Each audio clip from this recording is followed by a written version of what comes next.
형사사법체계 개편은 당연한 일인데 생색내는 듯하게 답변을 하였습니다. 검수완박법 통과에 대한 대응책이나 대응 방안이 있냐는 질의에 국회에서의 일은 국회에서 대응을 해야겠지요 라고 답변을 했습니다.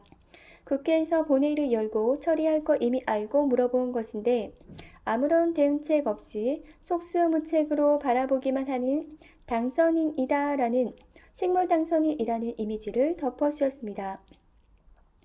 용산 집무실 이전에 대한 대담 관련한 입장을 묻는 질의에 당선인이 당선한 직후에 문재인 대통령과 청와대에서 만나셨을 때 두 분 간의 그 집무실 이전에 대한 대화가 있었고 아마 그것은 백브리핑을 통해 이미 취재진들께서 공유하셨으리라고 알고 있습니다. 당시 문재인 대통령께서 집무실 이전에 관해서 광화문으로 가지 않은 것은 잘한 결정이라고 생각한다. 그 이외의 장소를 검토하는 것에 대해서는 언급하지 않겠다는 취지로 말씀하셨던 것 같은데요. 문재인 대통령의 임기가 이제 채 보름도 남지 않았습니다. 얼마 남지 않은 이 퇴임의 시점에 이르신 만큼 대통령으로서 국민과 또 우리 헌법 가치를 소화하는 여러 가지 모든 일에 더 관심을 가지고 그 책무에 집중해 주실 거라고 믿고 또 부탁을 드리고 싶습니다. 말을 하고서 왼쪽을 응시하면서 더러운 것이라도 씹은 표정을 몇 초간 선보인 비매너 대변인의 모습이었습니다. 당선인의 입장을 물었는데 왜 문재인 대통령의 이래라 저래라 당부를 하는지 의문입니다. 오후에 클라우스 슈바프 세계경제포럼 회장 만남에 있어서 구체적 어떤 주제가 오갈지 질의. 아까 제가 소개해드린 대로 이제 양국 간의 4차 현업, 그 산업혁명에 대한 여러 논의들, 세계적인 논의들에 대해서 심도 깊은 대화를 나눌 예정인데요. 구체적으로 어떤 안건을 가지고 이야기할지에 대해서는 이 자리에서는 말씀을 드리기가 좀 어려울 것 같습니다. 대담 때 있었던 선제 타격 관련 질문에 이제 조금 전에도 말씀드렸지만 임기가 며칠 남지 않으신 현직의 대통령과 그 임기를 이어받아 안정적이고 새롭게 태어나는 대한민국을 만들어야 하는 차기 대통령 간의 그 말씀들을 저희가 만담을 주고받듯이 일일이 대꾸할 수는 없는 노릇입니다. 다만 문재인 대통령께서 그 남은 임기 며칠 동안 국민만 생각하시면서 본인의 책무를 다해 주시기를 다시 한번 부탁드리겠습니다. 라며 당선인의 생각을 답변하지 아니하고 대담 내용이 자질구레하면서도 시시콜콜하기 때문에 일일이 대꾸하지 않는 당선인인 듯 이상하게 포장하려 드는 맹한 답변이었습니다.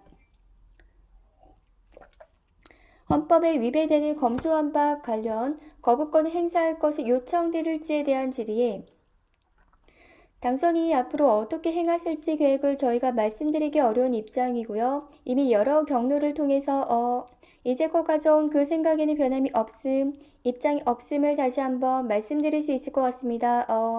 일간에 어제 언론사에서 써주신 기사가 사실이 아니다. 오보라고 저희가 저녁 즈음에 이제 확인을 해드렸는데요.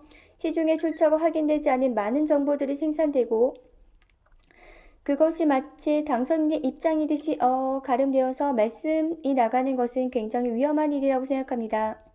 저희가 기자분들께 확인된 정보, 정확한 정보를 제공해드리면 그것을 토대로 제대로 된 기사를 생산해 주시면 감사하겠다는 말씀 올리겠습니다.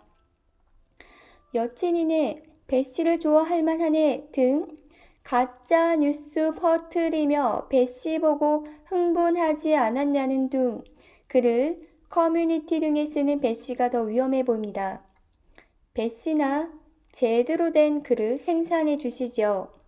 기자증도 없으면서 취재했다고 나불대는 것은 기자 사칭이자 중범죄입니다. 대통령실 규모 관련 질의에 이 점은 그 부분으로 남겨드리도록 하겠습니다. 대통령실 그 직제에 관해서도 많은 말씀들이 있는데요. 윤석열 정부가 추구하는 대통령실은 국민의 민생을 빠르게 살펴보고 효율적으로 그리고 능력있게 운영해 나갈 수 있는 실무형 대통령실입니다. 그것을 어떠한 몇 %라는 쿼터를 정해놓고 그것에 많은 인원수로 사람을 채우는 것이 아니라 유능하고 효율성 있는 대통령실이라는 기조 아래 지금 인선을 하고 있기 때문에 조금만 기다리시면 불과 이제 보름도 남지 않았기 때문에요. 그 모습을 알 수 있으시리라 봅니다. 쿼터를 쿼터라고 몹시 성난 듯한 발음을 하거나 알 수 있으신다라는 이상한 엉터리 문장 구사력을 선보였습니다. 장관 제청권 관련 질문에 그 또한 이제 국회의 몫인데요. 여의도 정치권의 몫이긴 하지만 총리를 지금 임명하는 문제는 사실은 새 정부가 들어서면서 안정적으로 국정 운영 이어가는 그런 기로에 있는 중요한 문제입니다. 지금 문재인 정부와 민주당이 국민들이 기대하는 안정적인 새로운 대한민국으로 나아가는 이 길목에서 잘 협조해 주시리라고 생각하고 믿고 싶고요. 또 부탁을 다시 한번 거기에도 드려야겠습니다. 초기 내각에 문제가 생길지라도 당선인은 아무것도 할 수 없는 식물 당선인이며 국회가 알아서 휘두르겠다라는 뉘앙스를 풍기면서도 부탁을 거기에도 드려야겠다면서 참 어처구니 없는 성의 없는 답변이었습니다.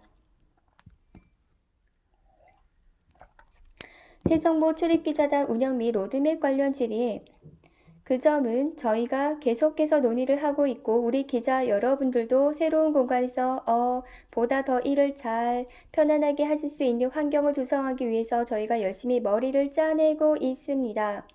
염려하지 마시고요. 조만간에 그 집무실 이전에 관한 보고가 있을 때 확인하실 수 있을 것 같습니다. 머리를 짜내는 것은 배씨 이야기인데 늘 본인 입장만을 위해 대변하는 것 같습니다. 저렴한 어휘 사용으로 국격을 떨어뜨리고 있습니다. 염려해서가 아니라 당연한 것을 물어보는 것인데 염려하라 마라 본인이 무슨 권한으로 간섭을 하는지 의문입니다. 대통령실 발표가 늦어지는 것에 대한 질의에 네. 그 인선의 과정과 내용에 대해서는 저희 또한 확인할 수 없고요. 당연히 대통령실의 구성원이기 때문에 당선인께서도 보고를 받으실 거고요. 김대기 비서실장 내정자와 함께 지금 인수위에서 열심히 논의 중인 것으로 알고 있습니다. 라며 당선인이 대통령실 구성원이니 보고를 받는다는 참 허름하고도 잡스러운 답변으로 브리핑을 마친 4월 27일 아침입니다.